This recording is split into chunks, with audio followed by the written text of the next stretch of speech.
用什么款的方式学台语较紧，效果嘛较好咧。咱来看有台语老师在教唱歌学台语哦，学生进步的速度阁真紧，效果嘛袂歹。咱做伙来看卖。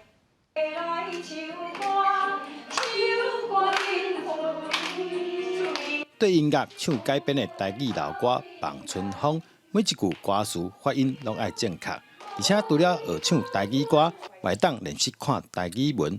有民众原本根本袂晓台语，因为爱唱台语歌，决定要来专心学台语。我是客家人，可是我会听啦。有的台语的对我来说有点比较深啊，有的是要看字才了解，没有看字的话，我也不知道是什么意思。一寡迄歌词拢足文雅呀，然后一寡迄个足通俗的，所以有当唱的台语歌，其实你看即马不管有个人袂晓讲台语，嘛足够唱的啊。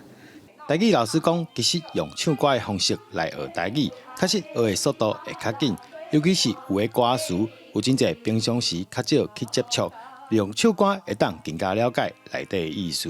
有人袂晓台语，但是伊是因为学唱歌，甲了解讲哦，这个词原来是遮尔啊水，吼，啊伊意思是啥物？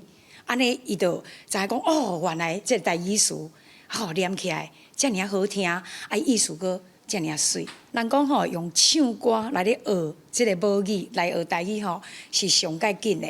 吼，因为迄个旋律啊，迄个安尼佮配合这个歌词，啊你学台语足紧。